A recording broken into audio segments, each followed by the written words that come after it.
How y'all doing this morning? Get that camera straight. Trump, Ghislaine Maxwell opposes Epstein file release. What's going on, everybody? Hope y'all had a fantastic evening. I know I did. I see you already up in here. Gonzalez, number one. Rebecca Lanyen Bueno, Liberty and Justice, Mark Dorfman. We got motherfunkin' Bone is up in here. How you doing this morning, fam? Hope everybody had a fantastic evening. I hope everybody slept well. Got a little bit of breaking news for you guys right now. Due to one person saying that they don't like the singing, they think that it's juvenile and it throws the show off. I'm not gonna do the intro the way that I normally do it. I'm just gonna wait for 6 o'clock and I'm just gonna come on regular. That one person kind of, set me straight, and she let me know that, maybe the singing and the finger clapping and everything is just too much. I should stay professional and just, be this way. Get the hell out of here. What are you talking about? How y'all doing this morning? It's your boy BOOGOTTINYC, and don't no one person stop this show. Homegirl, just like I told you in the comments, the majority of the people like it, so that's who I work for, and that's what we gonna do. You ain't gonna change the rodeo. One rodeo horse does not stop the show. So what you can do, you can wait till we finish the intro, then you can pop in. Or maybe you don't. But guess what? We're gonna do our intro. And even if it take too long, how about that? What? Yeah.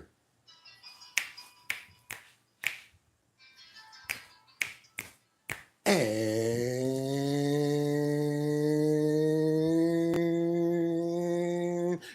it's hard out here for a pimp when they're trying to get the money for the rent.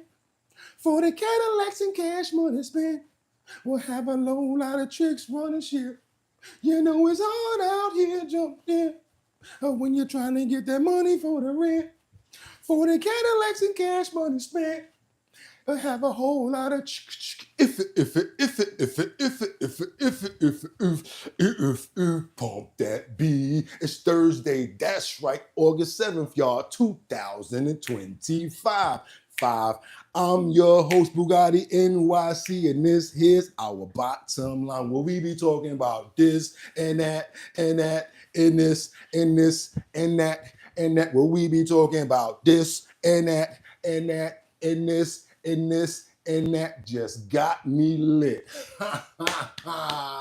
Be playing with me on the intro, baby. That's how we wake up in the morning. Y'all know how we do it. Now take me in the room, and whoever you're trying to wake up, put this phone right to their ear and say, get up, get up, get up. That's what my mother used to do to me in the morning. And guess what? Y'all could have went anywhere. But the fact of the matter that you came here to chill with me, I appreciate you. Let's see who is in the building. Our fantastic co-host who got that chat lit up so crazy already. We got Gonzalez, who was in the building first, like 5 o'clock. We got Casey up in the building. Good morning, HOBL family. What's popping, Casey? We got Money Tree. What's good, folks? Batty Lynn's up in the building from Detroit, Michigan. We got my boy, motherfunkin' Bone, up in here. We got Natalie Georgievich. It's always a pleasure when Matt and Natalie's in the building. It's just a sense of royalty. That's just what it feels like. Rebecca Lanyen Bueno tapping in from Grand Rapids, Michigan. I gotta say that every morning. That's why Rebecca be like, I don't know if I'm gonna come on tomorrow. Girl, guess what? I'm still gonna say where you from and who you are, because we got love for you. Gonzalez says, clown. Good morning, everybody. We here. Okay. Oh, Bone is a clown. No, Bone is cool. That's my dude. Casey, motherfucking Bone. What's good? We got Batty Lynn, like I said. Casey, hold it down. What we got up in there right now? Liberty and Justice. Thank you so much for showing love to the show with the 1999 super chat. Liberty and Justice, you always hold it down. Do your boy a favor. It's time. It's time for me to get busy. Everybody, to the best host around, don't ever change. Thank you so much. I wasn't going to change no matter what, Liberty and Justice, unless y'all tell me to. You already know how we do. Yeah, I'm the host, but you guys are my co-hosts. I already said it. If the co-host don't say it, I ain't doing it. So that's how we getting down this morning. You know what? I got to fully loaded clip. You guys, I tell you, no matter how I'm feeling, once I come here, I'm ready to turn up. I'm the soldier. I'm ready to get it going. So guess what? I'm going to get busy. I'm going to let you guys know what's going on in that thumbnail. And guess what, y'all? I need you guys to stay on point because I got 5 on it. I'm going to throw 5 at you. I'm going to throw 5 videos at you, right? I'm going to need you to try to stay on point. And also, do your boy a favor. Let me know what city, state, country, time zone that you rocking from. Because everybody, we made it another day. And that's who we got to thank first. I told you about them problems, right? Every day he give us another one to get up.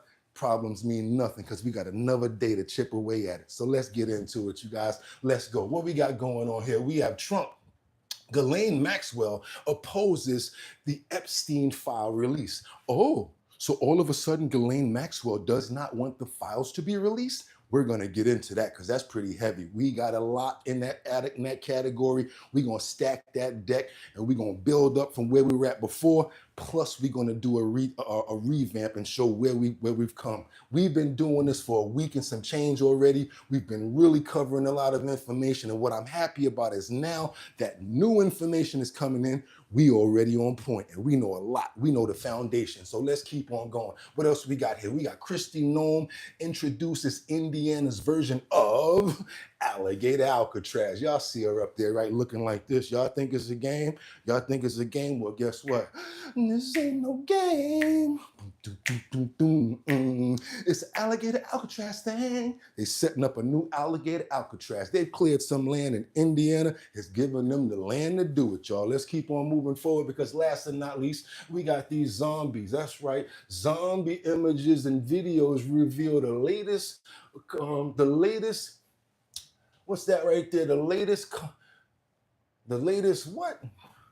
The latest concerns on I'm so sorry, it's backward. Unregulated substance sales. Zombies, images, and videos reveal latest concerns on unregulated substance sales. It's making people go crazy, y'all. These new drugs that they're making. I'm sorry, I got the word. I made the word come out, but I hope they didn't catch me. The D-rugs, the new ones, the ones that they're making, the synthetics, all of that stuff is making people go crazy, and they're trying to say it that they got it up at the ganja shop. Don't blame it on the ganja because ganja don't make you do that.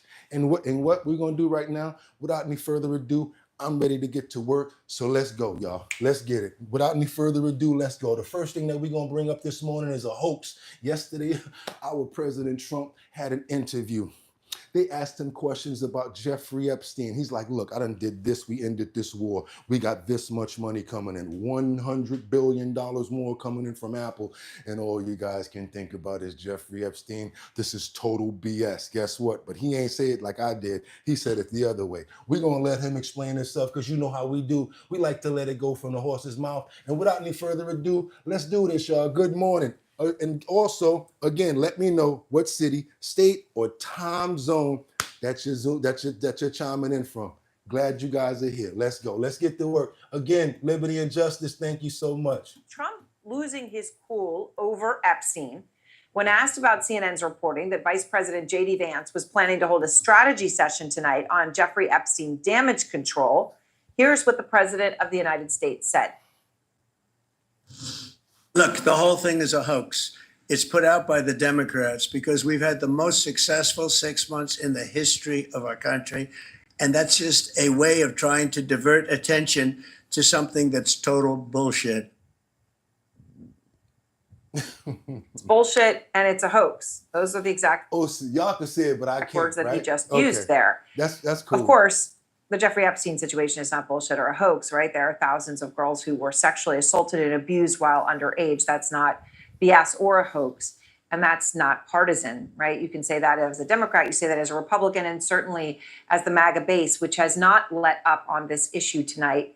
And it comes as J.D. Vance appears to be taking on a central role when it comes to the Epstein investigation. Sources are telling CNN tonight that Vance's role is to essentially act as a middleman between the warring factions inside the Trump administration, because there are warring factions over what to do with the Epstein files. On one side now, the Attorney General Pam Bondi. She now says there's nothing more to release. On the other end, FBI Director Kash Patel, who had long wanted transparency on Epstein. Now, speaking of that, we're going to get into this meeting that they were supposed to be having for a strategy meeting at a dinner. Now, we're talking about that because everybody's gearing up. Now, remember, you guys, we got backstory. We know a lot that's going on. So we're ahead of a lot of people. Let's keep on going. Let me get to this backstory right here that I'm telling you guys about right here. Let's keep on going.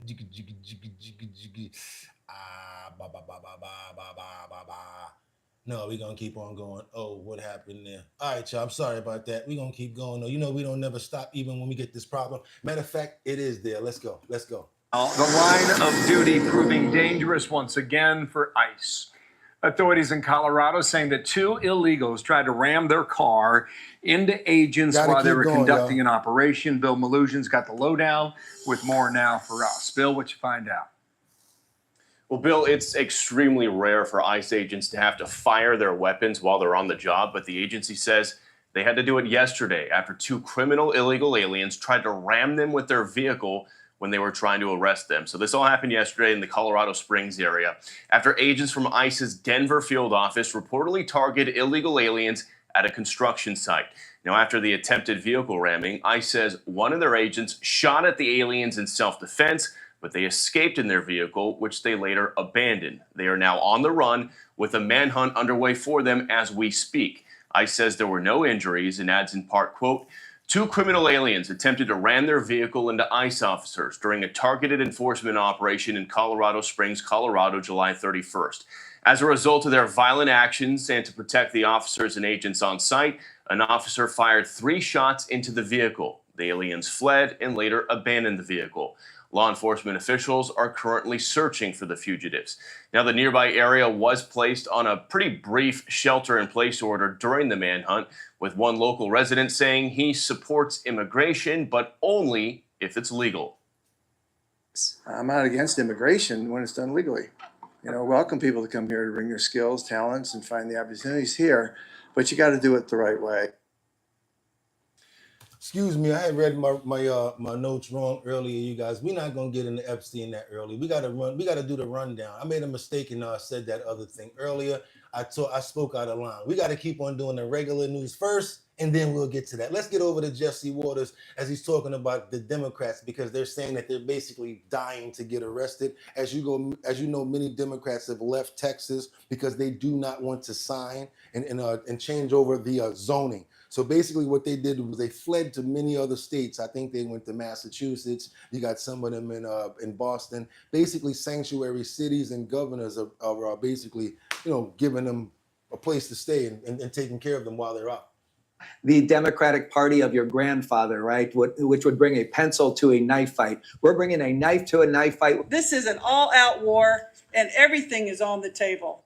The fight's in Texas. And Democrats took a private plane to Chicago, checked into the hotel, ordered room service, and FaceTimed CNN from their foxhole 1,000 miles away. Democrats are like a boxer, talked a lot of trash during the weigh-in, and when the bell rings, they just dance around and they never let their hands go.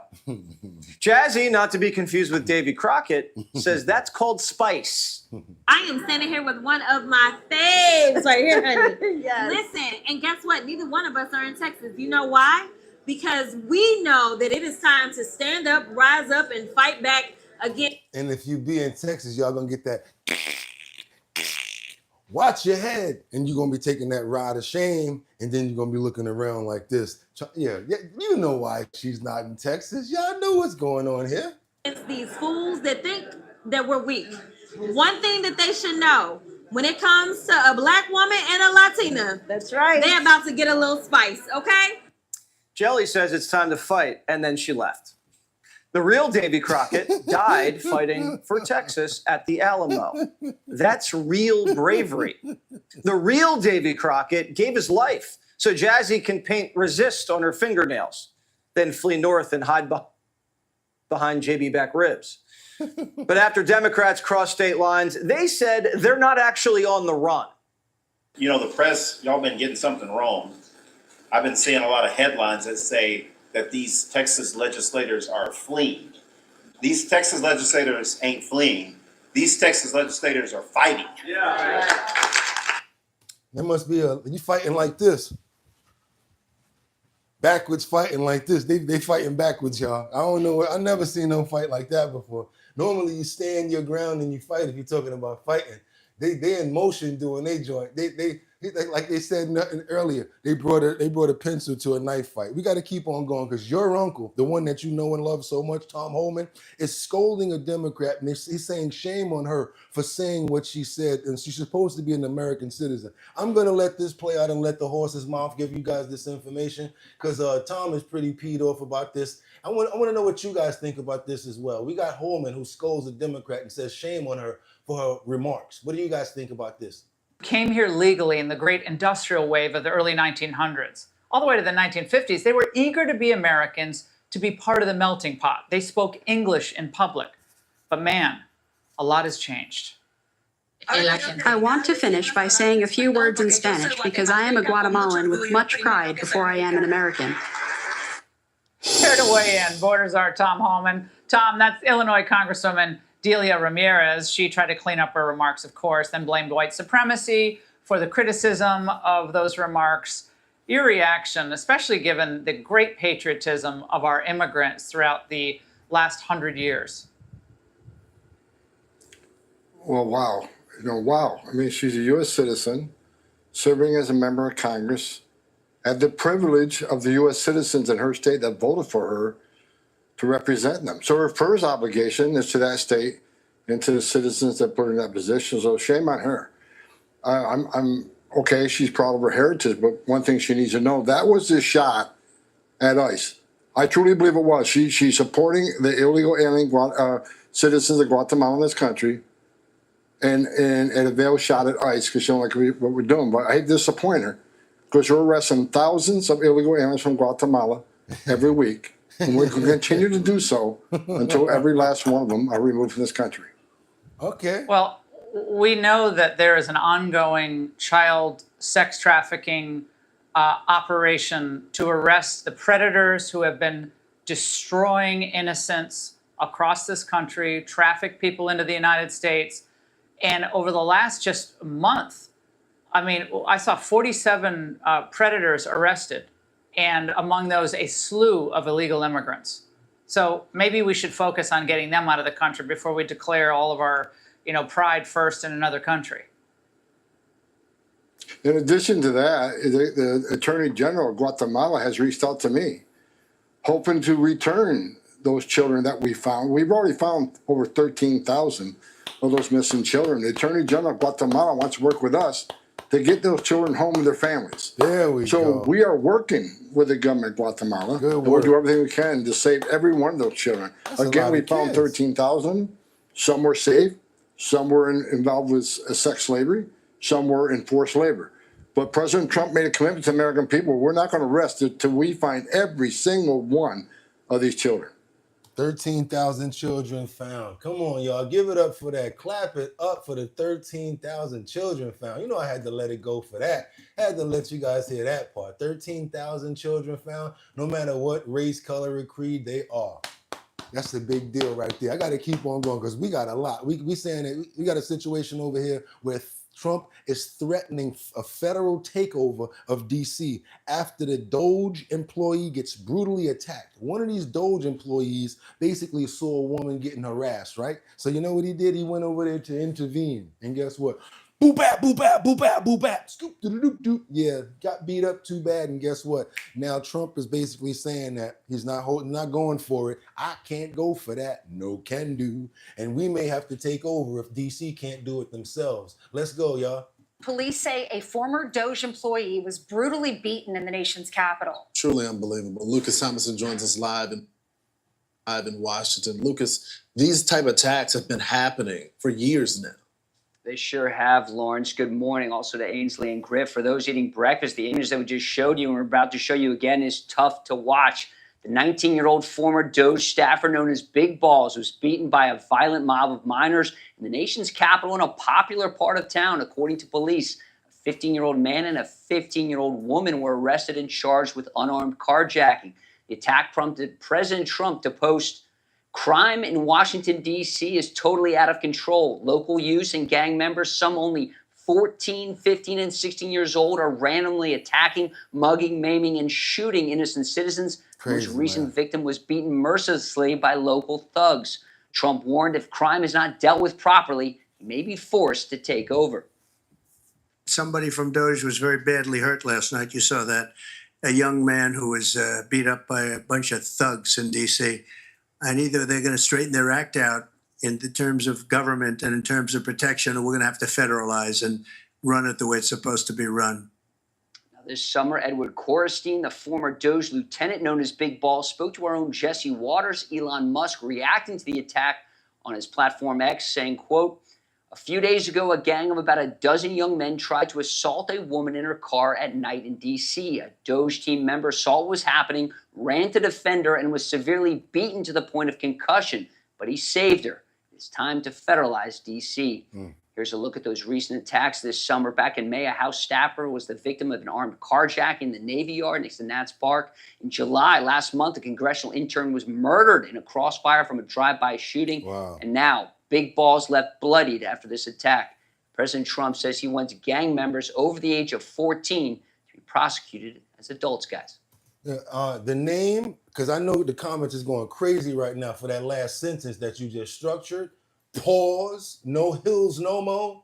Big Balls left bloody. Did you, Lord have mercy, did you hear this fool? All right, y'all, we got to go on over to Brazil, because sometimes you have a very courageous and noble police officers who say, you know what, you probably don't have a husband and you need somebody to step in to help you with your children. Sometimes the children act up. Sometimes the children are about 30 years old and the mom is bedridden and the child decides that he wants to rough the mother up while she's in bed. Check this out. We got a Brazilian situation going on. We're going to Brazil because we got cameras that capture a Brazilian, I want to say this very clearly. We got cameras that capture a Brazilian police officer setting an example for a mother who is bedridden and she gets assaulted by her son, but it does not go unscathed. Not only that, he went to a bar right after he assaulted his mother and sat down for drinks.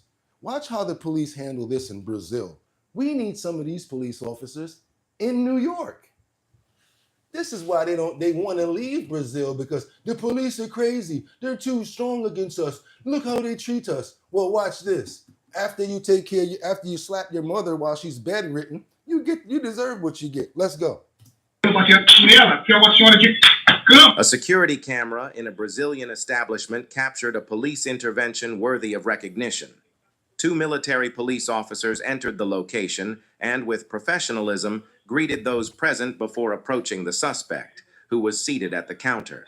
The man is accused of assaulting his own mother, an elderly bedridden woman. During the encounter, one of the officers slapped the suspect and firmly warned, "If you return to your mother's home, I will arrest you and ensure she remains safe." This swift and decisive action by the officer highlights his commitment to safety and respect for the most vulnerable. Congratulations to the officer for his courage and readiness to protect those in need. In Brazil, we also have outstanding police officers committed to serving and protecting society. If you support the actions of this Brazilian officer, leave a like and subscribe to the channel. Professional.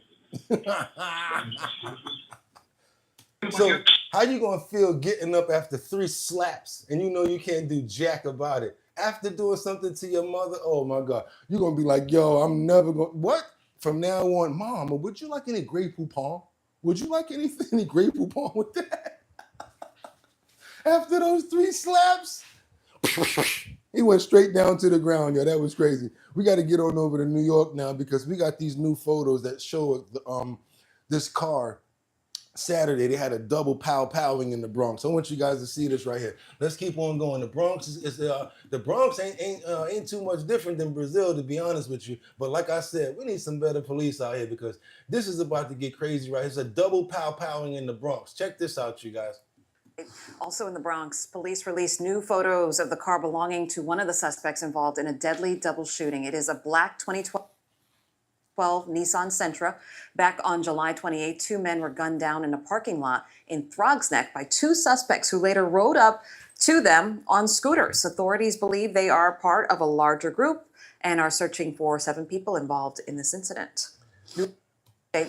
D-E-I, do-do-do, do-do-do-do, do-do-do-do-do, D-E-I in Detroit, do-do-do-do-do-do-do-do. Maybe I'm wrong, I don't know, but let's go on over to Detroit because the mayoral race is going on and we've got Sheffield. Let's come on over here, Detroit. Batty, come on, we got some information for you. We got Detroit mayor over here, Sheffield, who takes the August primary. Guess what? What do you guys think about this? Is this somebody that you guys voted for? This is Dave Kitchen is live from Mayor Sheffield's watch party downtown. I was out when they said, "We got you, Mayor." There we go. We're listening. And guess what?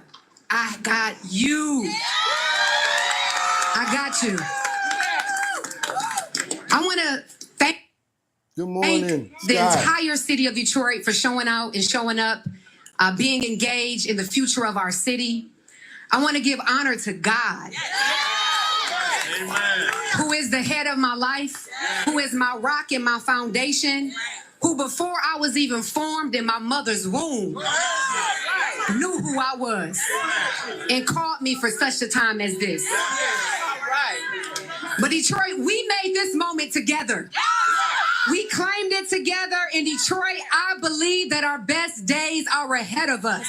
I have no comments on this because I could stand up here for 30,000 minutes and talk about this situation, and I have no knowledge of it. I don't know what's going on in Detroit, but the news that I report, and you guys know I know a little bit of something, but right now, when I look at that, I'm like, ooh boy.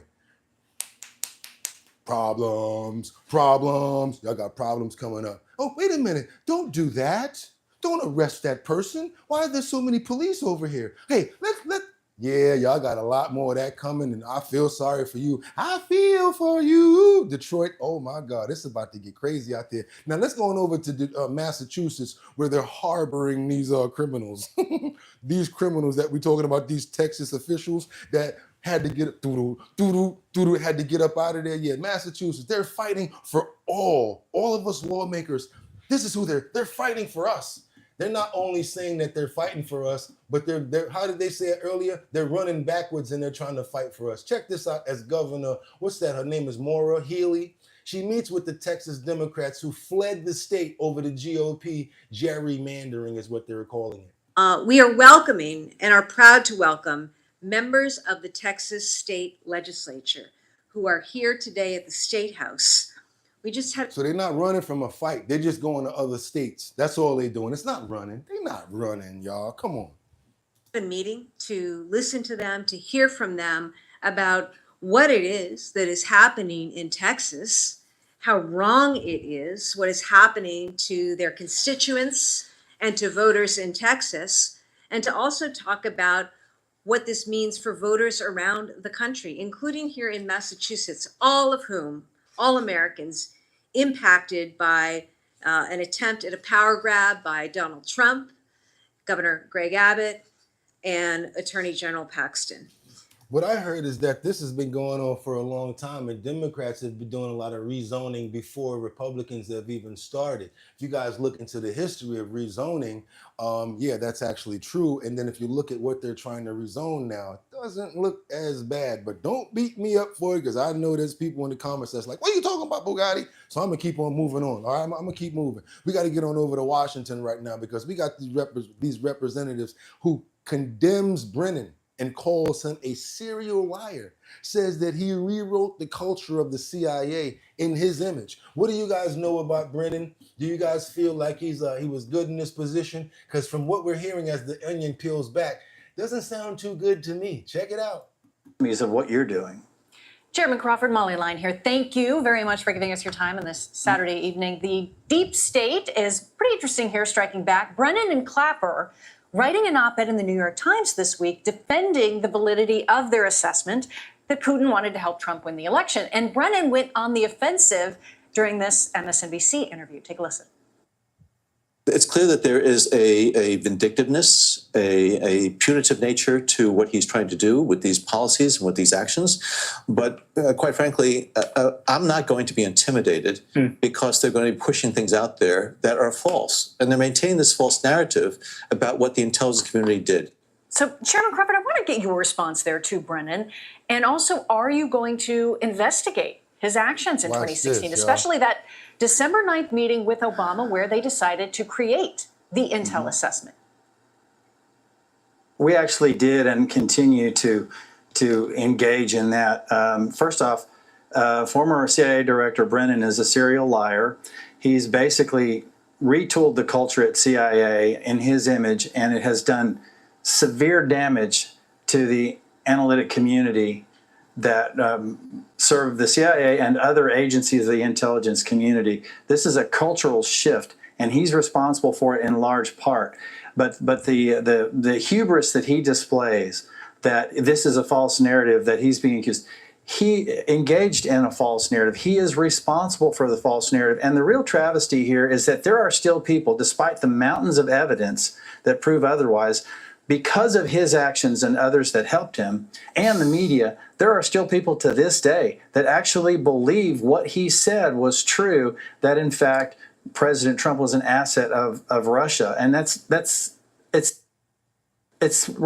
real disservice that he's done to the American people. One great big giant psyop, and he's responsible for it. So what I want to do and make sure that we getting all the other news out. We got to cover everything because other things are going on besides Epstein, you guys. What y'all got for me in these comments? Okay, who cares? Why is it backwards? Okay, Brennan is cooked. If you must know, I'm Irish. That you think to have a voice. Every year, 460,000 disappear from the USA. 460,000. Wow, that is sad. I hope they're found. That's right, you guys. I hope they're found too. Wizards casting spells. I'm a what? Okay.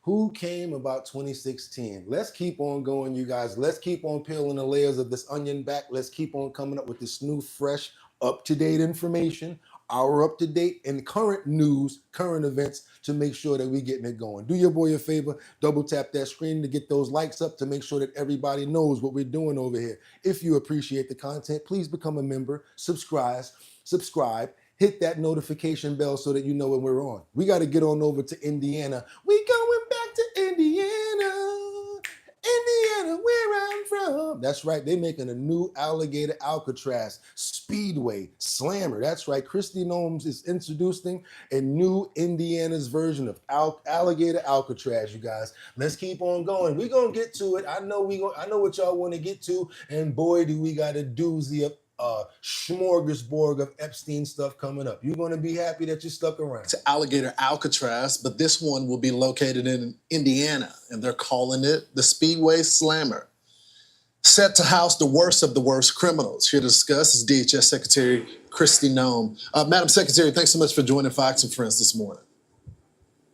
Good morning, Lawrence. So, Madam Secretary, this is the next phase of this. You guys need more beds, and it looks like Indiana has agreed to do this. How long would people be housed here, and how quickly will they be deported after that?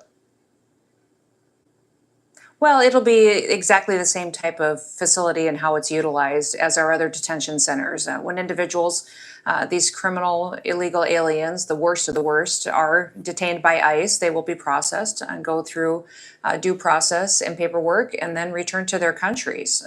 Obviously, we want them, if they've committed criminal acts or been convicted of them, we want them to pay the consequences of that, but then we will send them home. They don't belong in this country. They never should have been allowed in under the Biden administration. And so that's what this facility is in Indiana. And we're so grateful for the partnership that we're building with governors. We've got several of these facilities that'll come online soon, and it really is meeting a need that our country has to clean up our streets. Madam Secretary, is it fair to say, and I know you guys are anticipating more funding with the big, beautiful bill, but when I talk to my sources, my ICE friends, they said we don't even have enough beds right now. Is that going to turn around with states' cooperation?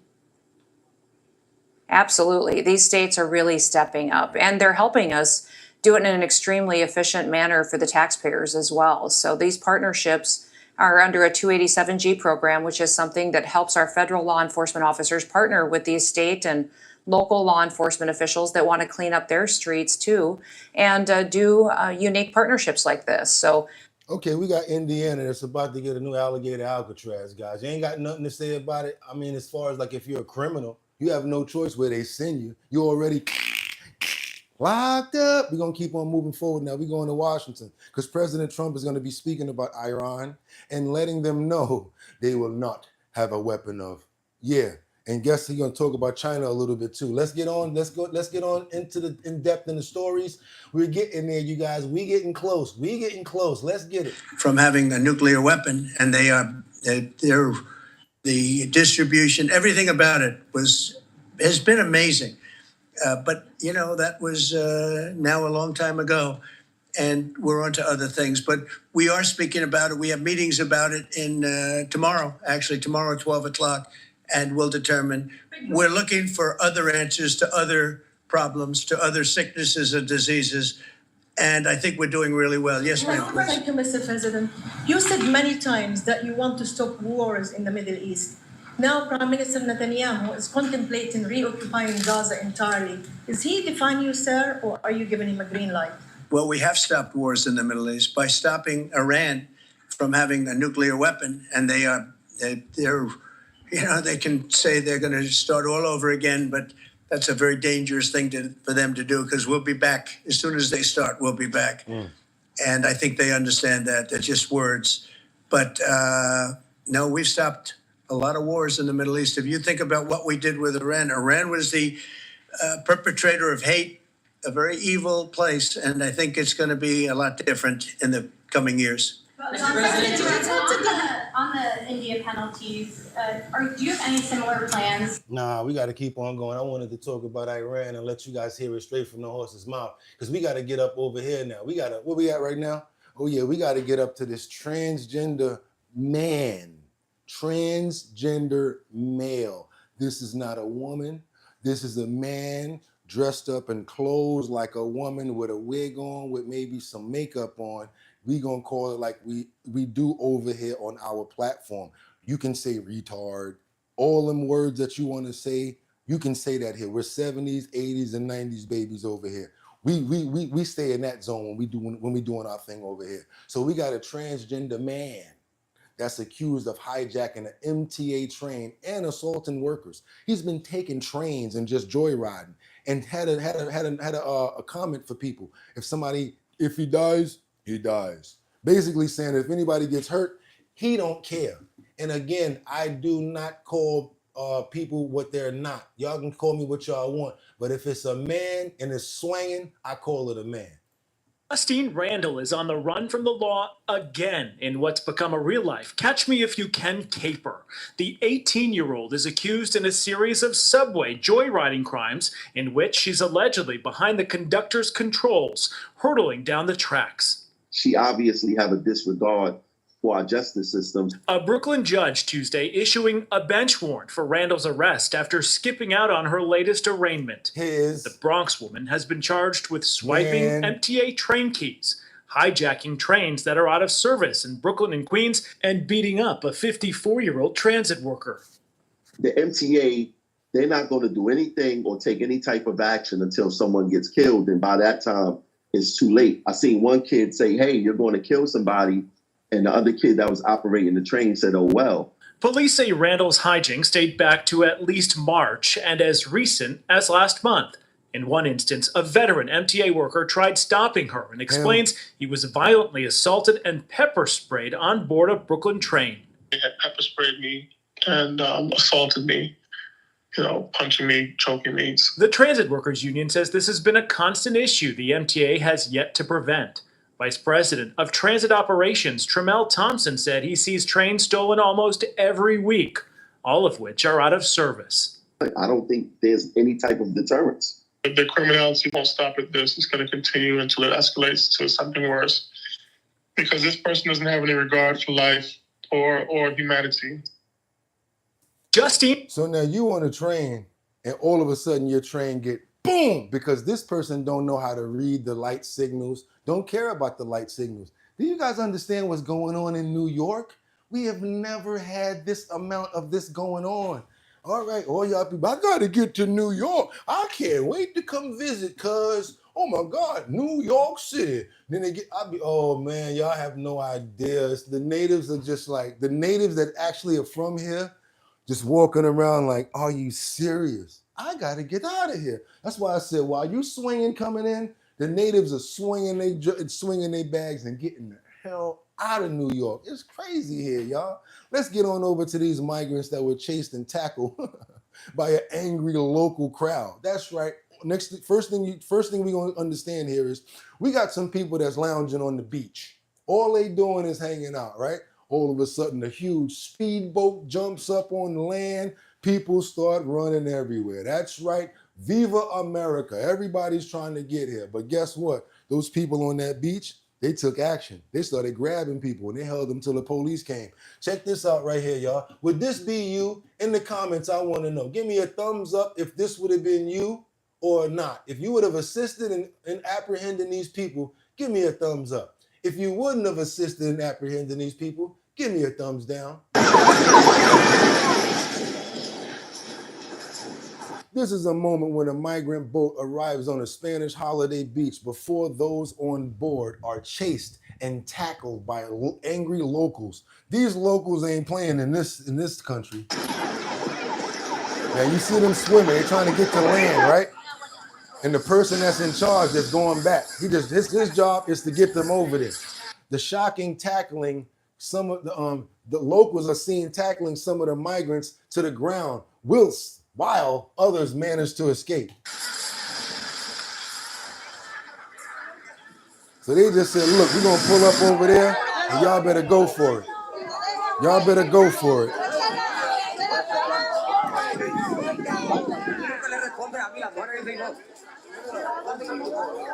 So whoever could get through, I hope y'all made it. But the crowd caught a lot of people. And now the police are there to get them.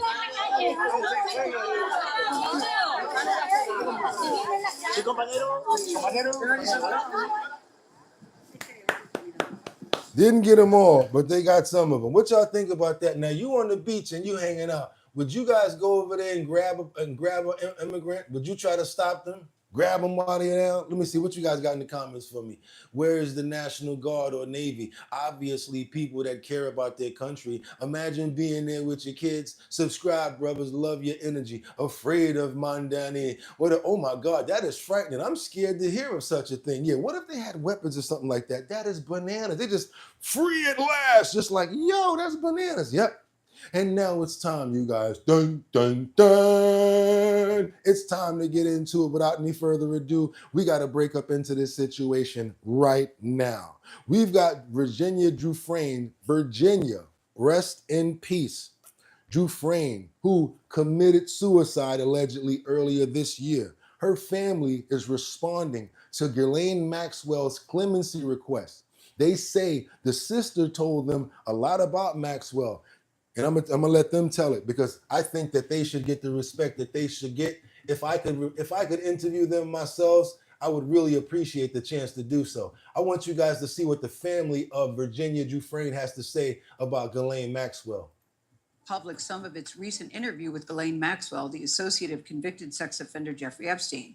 Maxwell, as you have heard, was sentenced back in 2022 to 20 years in prison for child sex trafficking and other crimes linked to Giuffre Epstein. She is currently appealing that sentence. So Maxwell has said this, that she would testify before Congress about Epstein if she receives clemency from President Trump. Virginia Giuffre was one of Maxwell's and Epstein's most vocal accusers, claiming they began abusing her when she was just 16. In 2020, Giuffre told us she believed that Maxwell was actually the mastermind behind the pair's crimes. She is a monster. She's worse than Epstein. She did things even worse than Epstein did. She was vicious, she was evil, and she's a woman. I would like to see Ghislaine stay in jail forever. I would like her to apologize for what she's done to me and so many others. Virginia Giuffre's claims were not part of Maxwell's conviction. Giuffre died by suicide in April, we're sad to say. We're joined now by her brother, Sky Roberts, and her sister-in-law, Amanda Roberts. I'm so glad to have you here both. You know, I did that interview with her during COVID, so we were doing it by Zoom. And I was so struck by your sister's bravery, her courage, her resilience, and her determination to get this story told. And I have to tell you guys, I'm almost embarrassed to admit this. I hadn't even focused on Ghislaine. We were so focused on Epstein and his crimes.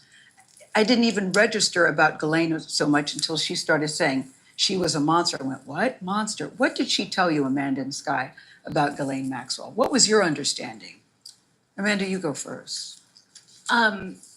In conversations with Virginia, she really described Ghislaine as almost this puppet master, that she kind of was the brains behind recruiting the girls and really used like her womanhood to build that trust and lure these girls in. And then the mask would slip. And she wasn't a victim like the narrative is trying to change right now. She was an active participant in the abuse, the physical and destructive abuse. She was an active participant and a ringleader in this. She was an active, Sky, she was actively participating?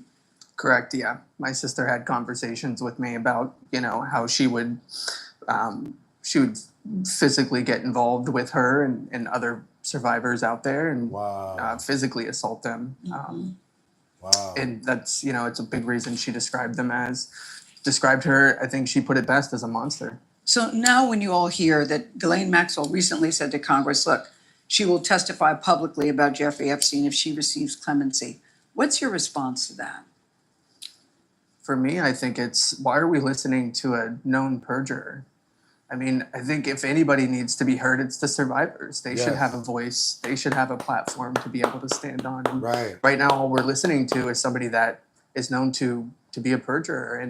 And so, you know, in terms of the testimony, like, I mean, to me, I think we need to be listening to the other side of things, which is the survivors and their voice, help elevate those. You know, it's being reported from CNN that there is a meeting, they're having a meeting tonight at the Vice President's house to come up with a strategy on how to handle the Epstein case, Ghislaine. Yeah, they are coming up with a strategy. They're trying to come up with some stuff about that. You guys can see this whole thing on CBS Mornings. I can't play the whole clip. Now we got to keep on moving because they are talking about having a strategy meeting on what they're doing to move forward. Check this out, you guys. Let's go.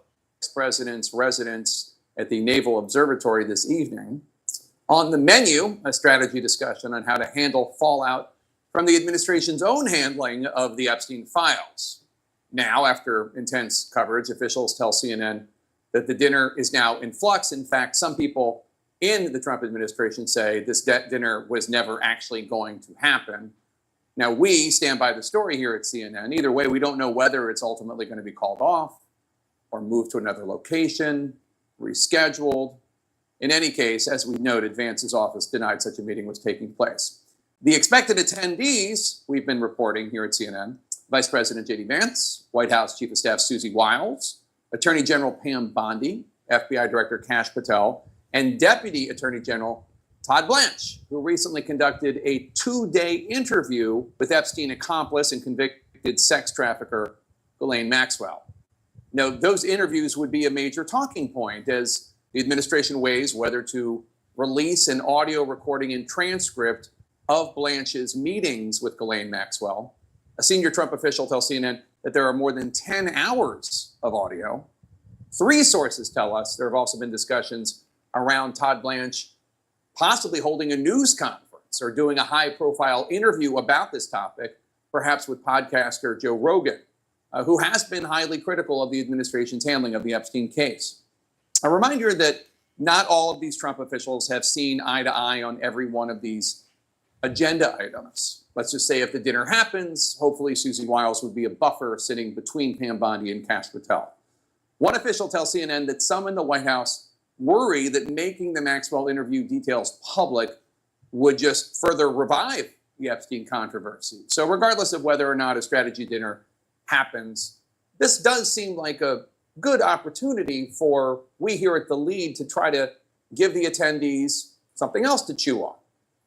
Let's get this time scale going, you guys. We've been doing this for about a week and change, going through everything from the island to Epstein's charges, to the victims, to Ghislaine. Let's get a time scale going right now, and let's start from right here. A lawyer for convicted Jeffrey Epstein accomplice Ghislaine Maxwell arrived at the federal courthouse in Tallahassee, Florida this morning. Sources tell CNN he and Maxwell are meeting with Deputy Attorney General Todd Blanche, the current second in command at the Justice Department, and former criminal defense attorney for President Donald Trump. This is extremely unusual.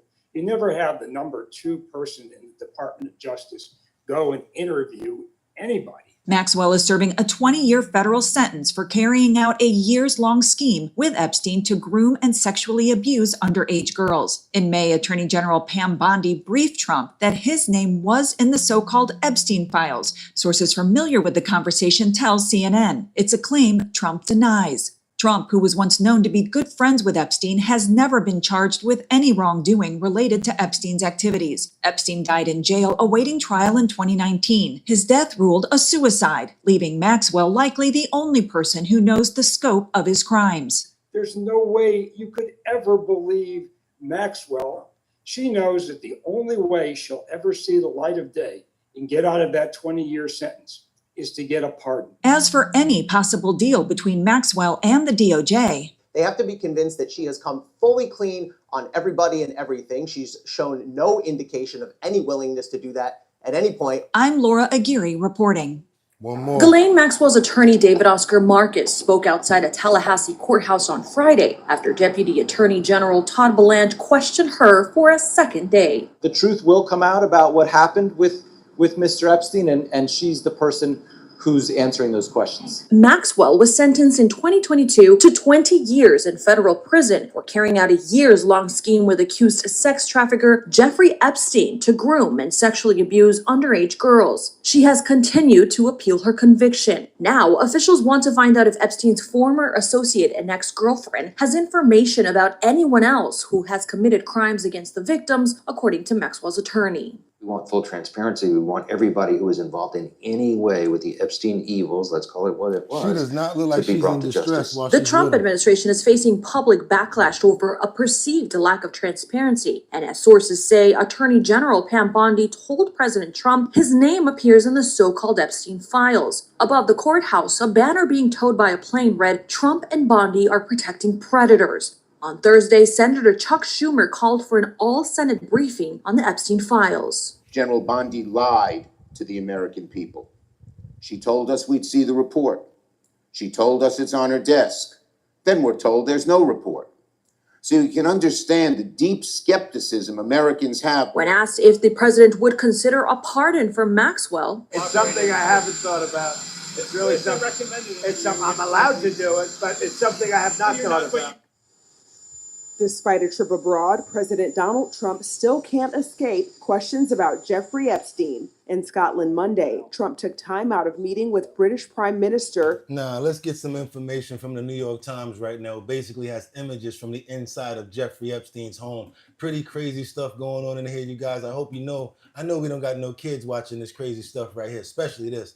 Don't want anybody under the age of 18 to see this stuff. There's some direct photos of Epstein's home right here. Check this out.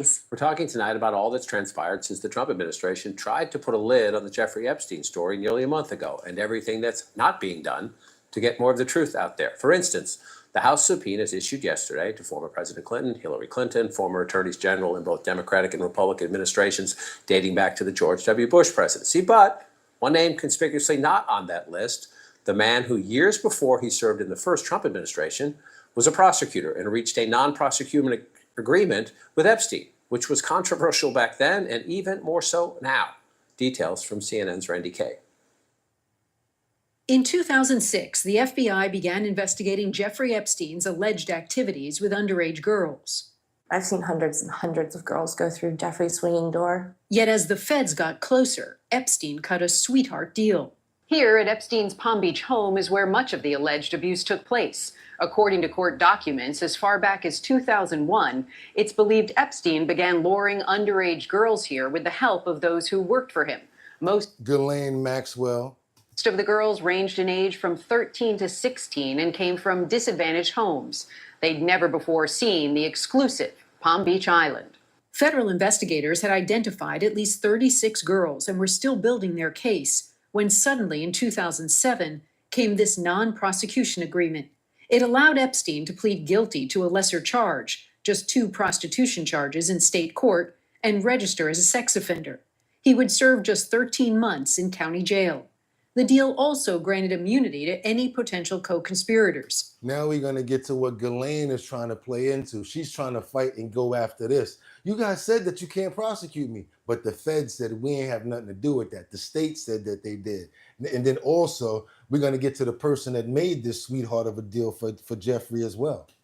None of those people were identified. The deal shut down the FBI's investigation into additional victims and accomplices, and any chance of Epstein going to prison for life. I read the indictment. There was multiple allegations of sex trafficking, and then all of a sudden it disappeared. The deal was signed off on by then U.S. Attorney in Miami, Alexander Acosta, who in 2017 became labor secretary under the first Trump administration. He's supposed to be protecting these victims, and he was protecting Jeffrey Epstein, a pedophile. Scary, because this is our government that's supposed to protect us, but has done everything to protect, a pedophile.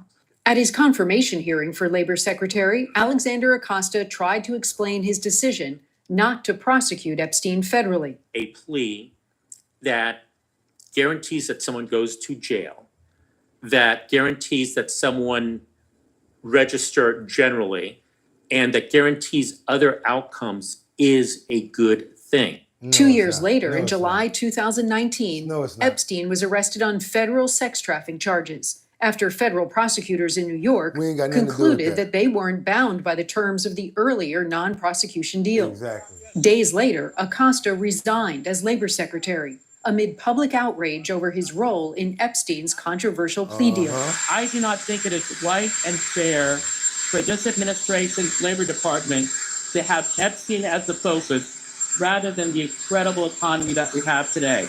Top Democrats in Congress had called for his removal following the new federal charges against Epstein for allegedly sex trafficking young girls. 2 days before he resigned, Acosta said he was pleased about the new federal charges against Epstein.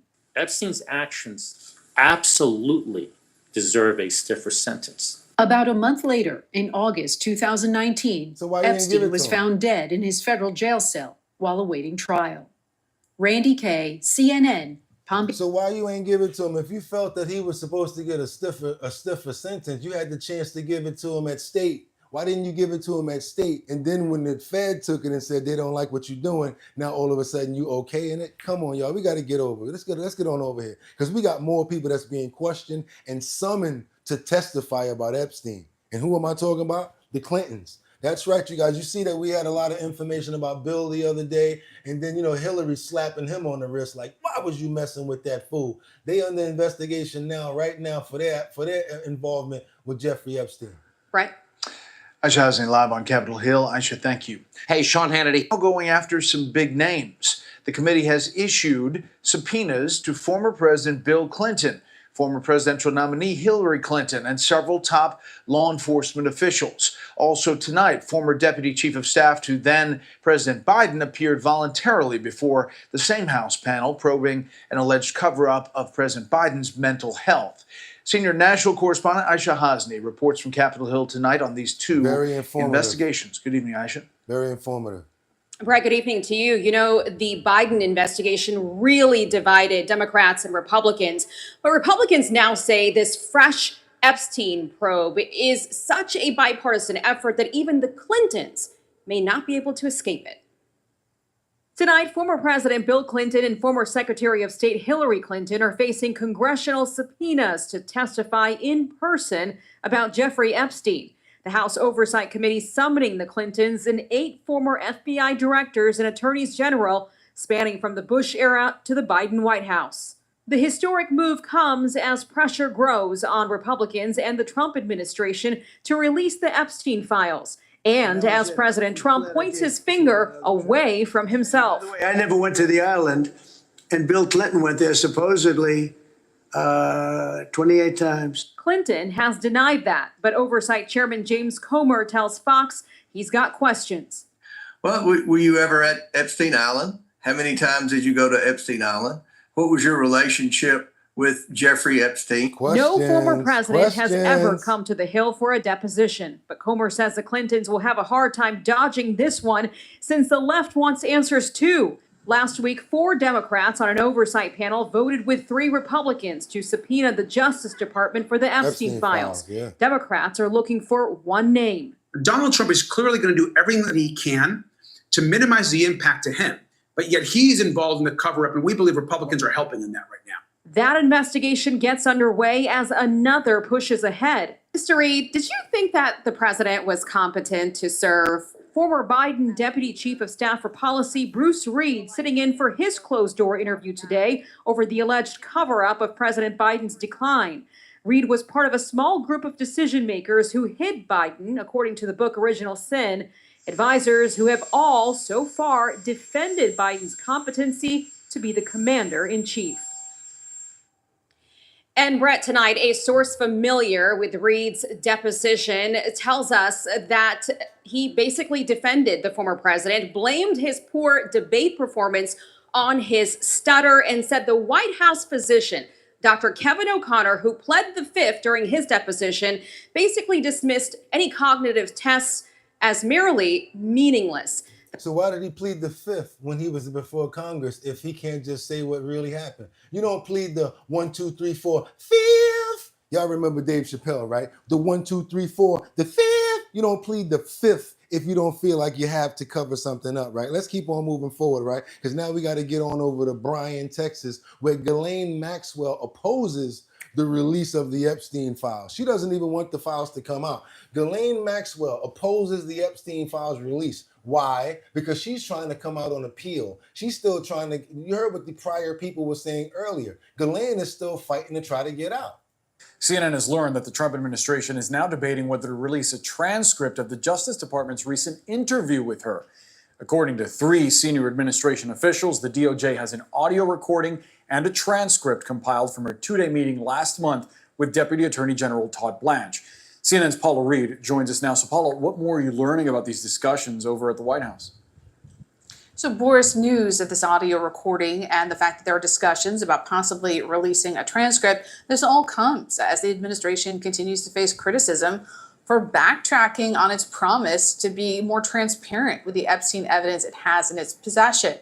And the reason this particular audio recording is so significant is because the administration has not really given us many details at all about what Maxwell said in her roughly 10-hour interview with the Deputy Attorney General. Now, it's really notable, and in the course of our reporting, we were a little surprised that a full audio recording was made and not the usual just sort of summary of the interview, because this is someone who is a convicted sex trafficker. Her credibility has been questioned in the past. She's also been in prison for several years, which doesn't really help anyone's mental state. So now we're told that there are discussions about whether they should release this. Now, if this transcript were to be released, any sensitive information, particularly information about victims, would have to be redacted. But as of now, we are told that no final decision has been made. But now that me, our colleague Elena Treen, and Kristen Holmes have reported the existence of this audio and this transcript, it is unlikely that the pressure is going to let up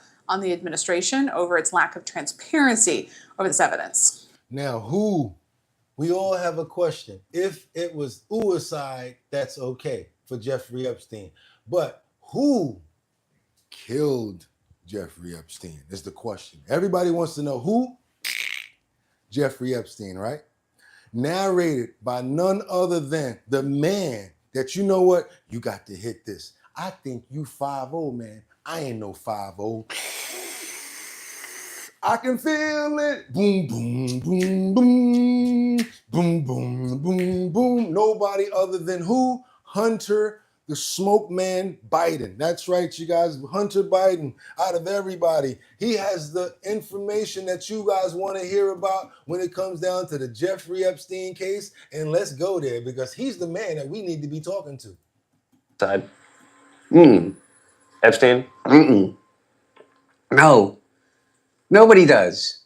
I mean, really, except for all of a sudden Kash Patel and Dan Bongino. Nobody thinks it was. Yeah. Is that you have that renowned doctor, a coroner, that did the, what's it called?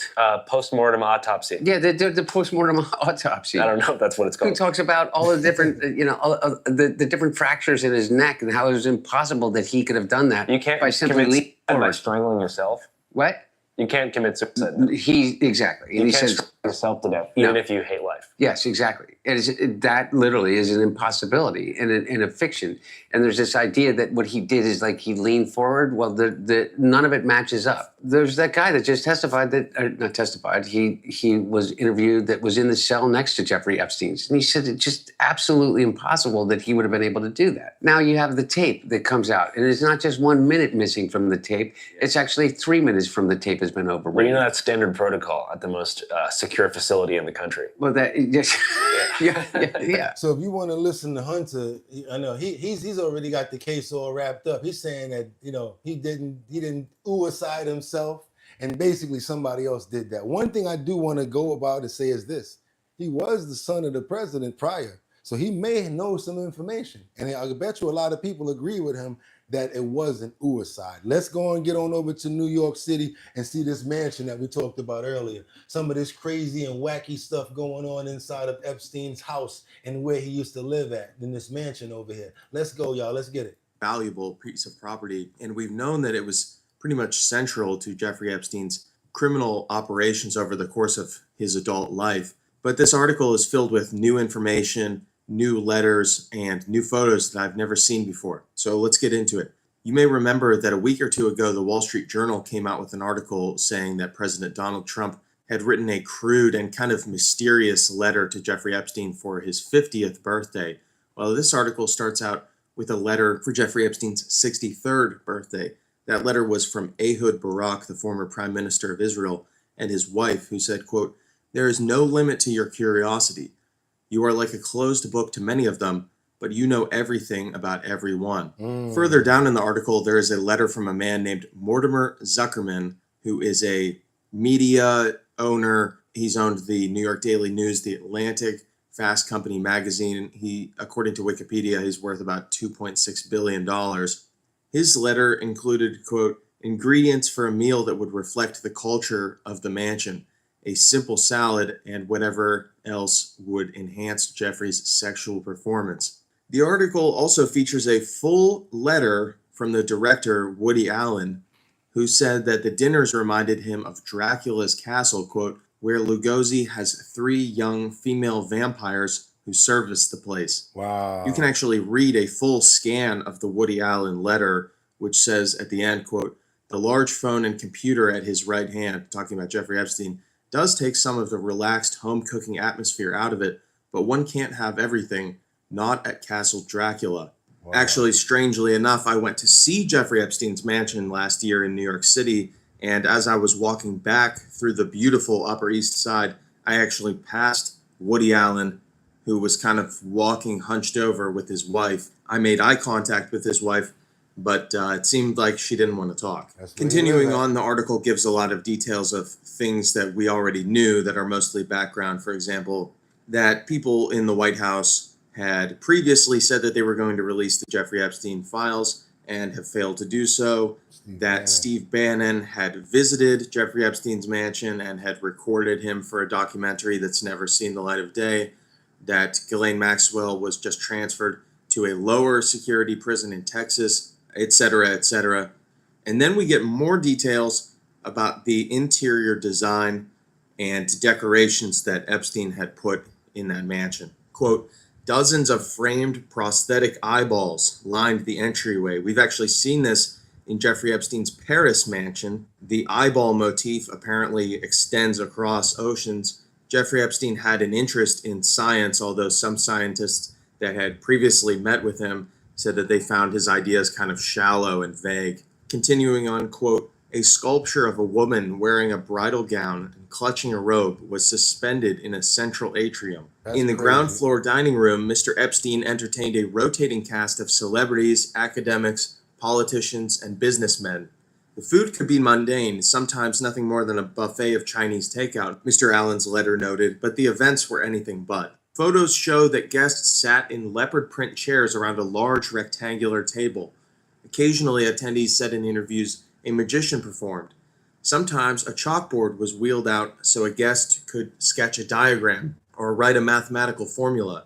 Epstein preserved a map of Israel drawn on a chalkboard with Mr. Barak's signature, according to a photo reviewed by the New York Times. Then they show a photo of this table with numerous photos of Jeffrey Epstein with various celebrities and famous people, including Pope John Paul II. That photo has been public for a while. We know about that. Mick Jagger, Elon Musk, and Fidel Castro. Then there are more photos of Larry Summers, former President Bill Clinton, and billionaire Richard Branson. Interestingly, there is a photo of Jeffrey Epstein with Melania Trump and Donald Trump. We have the full-sized photo of that. However, Ghislaine Maxwell, Epstein's former girlfriend, who really stuck with him until the end, is cropped out of that photo. So that's kind of interesting. There's a framed dollar bill signed by Bill Gates, who founded Microsoft, and they say it was possibly as payment of a bet. He wrote, "I was wrong," with an exclamation point. Bill Gates.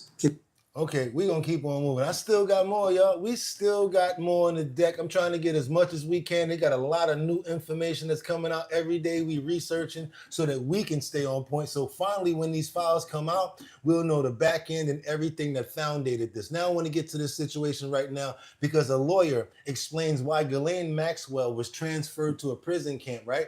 But it's not fair because on the grounds what she was charged with, the nature of her crime, it doesn't fit the place that they put her. Let's put this together. Turning now to the latest in the Epstein saga, Ghislaine Maxwell on the move now. Jeffrey Epstein's accomplice switching prisons after starting her 20-year sentence for helping Epstein recruit, groom, and abuse girls at a low-security prison in Tallahassee, Florida. Maxwell has now been moved to a minimum security federal prison camp in Bryan, Texas. It is known as Club Fed due to its lax rules. Does this signal a deal with the Trump administration? Well, Maxwell's transfer coming shortly after she spoke with Deputy Attorney General Todd Blanche for over 9 hours, over 2 days on the Epstein files. So far, she's been subpoenaed by the House Oversight Committee to sit for a deposition that was originally set for August 11th. One thing I noticed about all of their pictures together, she's never looking sad or like forced to do anything, number one. Number two, it's like they said, she's running the show and all of this and everything. And she don't look like she's a victim right now, do she? It has been delayed, though, with Maxwell's attorney saying she will only speak if she is granted immunity or if she is pardoned. The committee already taking congressional immunity for her testimony off the table, meaning President Trump will have to have the final say. This was the commander-in-chief's response when asked about a potential pardon just days ago. Somebody said, how did Trump look in every picture? But nobody's approached me with it. Nobody's asked me about it. So joining us now, criminal defense attorney Mark Reichel. Mark, always good to see you. Thanks so much for joining us on this. And let's jump right in here. I mean, do you believe that this move really could be signaling some sort of deal? Yes, here's why, Natasha. The Bureau of Prisons has some pretty hard and fast regulations. There's a public safety issue when somebody is a convicted sex offender serving a basically life prison sentence of 20 years. There's a public safety issue, obviously. So they have to get a waiver, actually, to move someone into a camp-type facility. She can escape quite easily from this facility where she's at. We just consider by statute, by definition, sex offenders and children to be dangerous, even though it's just a woman. But, we do have that designation. So to get her moved to a camp, this is highly irregular. We heard the president say just last week, he hasn't really thought about it. But what would a presidential pardon look like here? And would there be a deal in place for her to divulge new information, other information on Epstein and his associates for that to take place? Well, I think pardon is something that's got a real bad taste in the mouth of most Americans. So instead, he's going to do what's called a commutation, where he commutes a sentence. He did it for Roger Stone. I think he did it for Paul Manafort and a lot of other Trump adherents. He'll commute the sentence to time served. So I think that's what you're going to see instead of a pardon. And I do think that's where we're headed with this. I really do. Wow. When someone like Ghislaine Maxwell, when she is highly incentivized, potentially dangling freedom, reduced sentence commutation, even a pardon, how can the public or a court trust any information that she provides in that scenario? And what safeguards exist to assess the credibility of a person in that position? Well, you've identified it very well, Natasha. How can we believe her? She's been convicted, at trial in front of a jury where she had a full defense of perjury twice. So she's a convicted perjurer. But I think we're missing here. It's not what she's going to say. It's what she's not going to say. Wow. So we don't have to go through a credibility hoops or gymnastics about credibility if she's not going to say something. And I think that's what's really going on here. What she's Mark, tell me. Yep, because she don't have to say everything. She can just give them enough to get her out. Do you guys think that they're weaning her out of the system, trying to make it so that people don't pay attention to the fact that Ghislaine might be getting not a pardon, but what do they call it again? Y'all heard what he said. Let's keep on going because we got to get on over to St. Louis. Don't blame it on the sunshine. Don't blame it on the moonlight. Blame it on the good times. Don't blame it on the ganja. Don't blame it on the ganja, you guys. That's right. We're going to keep commuted. That's right. The word was commuted. We're going to keep on moving forward right now because we got these zombie videos that reveal leaders' concerns and unregulated substances that are being sold. I told you guys, I'm gonna bring up that story because it reminds me of what's going on in Kensington. We have these new D rugs that people are bringing out and it's making people look crazy. They're trying to say it's coming from a local marijuana shop, but a lot of people don't believe that. St. Louis, First on Fox, disturbing videos of people described as looking like real-life zombies. Some say intoxicating and psychoactive substances are hidden in easily accessible products and are impacting an already vulnerable population. Fox Files investigator Chris Hayes found some cities are now cracking down. Apocalyptic-like scenes posted on X by a group called Citizens for a Greater Downtown St. Louis. The group says an already vulnerable population is being further impacted by supposed legal THC sales. The group called out a downtown St. Louis smoke shop that Chrissy Blanks and China Thompson came out of. They said the real-life zombies are a problem, but that it's unfair to blame it all on one smoke shop. People already be tripping or like kind of under the influence before they even go in there, and then they go in there to just take it up a notch. A manager in the store called Easy Vape and Smoke had no comment. The state of Missouri says the location is not licensed to sell cannabis, which was a surprise to these customers. If they don't have that type of certification, then they shouldn't be selling anything. It's far from alone. We first told you in July about 2 Exotic Smokes locations, including this one in North County, where police said they found THC-laced slushies and potato chips. Since our last report, Exotic Smokes on the Rock Road now has cones blocking the front entrance. The drive-thru is blocked, and there are signs everywhere that say closed by Breckenridge Hills. Only thing I don't like about this right here, not only thing, I'm saying if they were targeting towards adults, that's fine. But all of that packaging that we see nowadays it looks like Fruit Loops, it'll look like cereal, it'll be something that goes towards the children. And to me, I look at that like you're not even giving the children a chance. And y'all know the song, I like to sing it sometimes. I believe that children are our future. Teach them well and let them lead the way. Show them all the beauty they possess inside.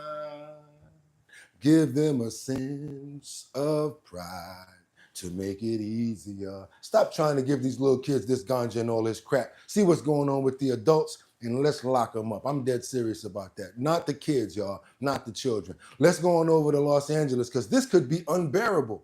To some, it's barely interesting. To others, suspects accused of dressing up as a bear for insurance fraud case in Los Angeles County, right, y'all? I'm telling y'all, when you hear this story right here, you've never saw no other story. If you leave now, it's on you. But what I want you guys to do right now is double tap that screen to get those likes up. Give me all the money that you got in your pockets. Go ahead and super chat everything you got. Get those likes up to let more people know what we got going on. And if you have not already subscribed, do your boy a favor and subscribe to the channel already because you got to see this right here. This fool literally dressed up as a bear. I'm talking about what he did was unbearable. How dare him? I mean, it was gore-egregious. Check this out. And the insurance company, they sent the video to where? To the local zoo for authentication. And guess what the zoo said, y'all? Y'all gotta see this right here. When I saw this, I said, oh yeah, I got to show them this right here. You remember this shocking video from November when 4 people were arrested for allegedly faking bear attacks in luxury cars to collect insurance money. Well, today they appeared in court. KCAL's Joy Benedict shows us what happened. It's security video giving bears a bad name as investigators say someone in a bear costume ransacked multiple cars. The only honey inside, a false insurance claim. You each waive and give up that right and agree that your preliminary hearing would be timely. It's a case that certainly turned heads in San Bernardino County. And Monday, all 4 defendants faced a judge for a preliminary hearing. Proven from Bronx, yes, Your Honor. They waived their rights to a speedy hearing. The 3 men and 1 woman are out on bail. None of them wanted to speak on camera after the court appearance, but we're learning more about this case and the bare necessities of the complaint. According to court documents, the 4 individuals from LA County claimed a bear destroyed 3 high-end vehicles at Lake Arrowhead in January of 2024. Those look like they took a fork and scraped them in one direction. Come on, you couldn't even make it go like this, like give it some distance between the fingers. That was a real amateur right there. You don't know what bear claws look like, you thundered. A 2010 Rolls-Royce Ghost, a Mercedes G-Wagon, and a 2022 Mercedes-Benz 350. The State Department of Insurance says the individuals then provided this grainy security video to their insurance providers, Bristol West, Progressive, and State Farm, being reimbursed more than $300,000. Wow. Their providers became suspicious and alerted the Department of Insurance, which sent the video to California Fish and Wildlife, which then determined this was not a bear, but a human in a bear suit. A suit investigators say was later found in a home of one of the defendants, and all 4 were arrested and are now working their way through the court process. All 4 suspects are facing 3 counts each of insurance fraud as well as defrauding an insurer. Their next court appearance is scheduled for October the 16th. Joy. I barely know what to do right now, you guys. I don't know if I should lay down and go hibernate for a little while. Maybe I should go in there and put some honey on some crackers. Because right about now, that was unbearable. I'm talking about the bare necessities that we have to go through sometimes in life.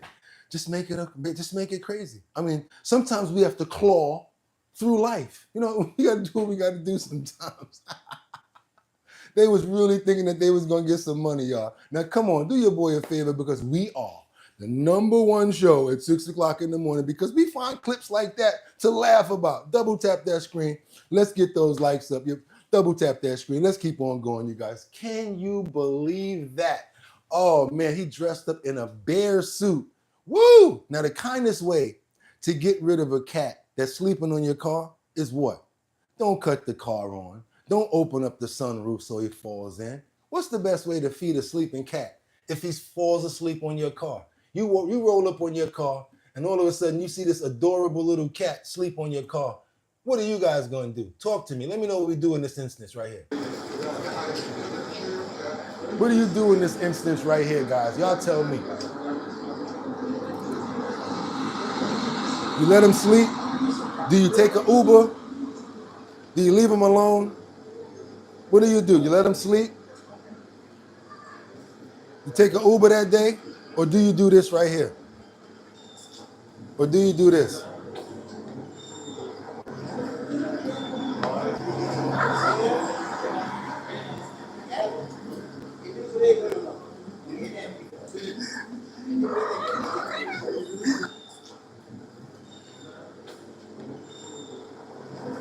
That's a good way to get rid of them, right?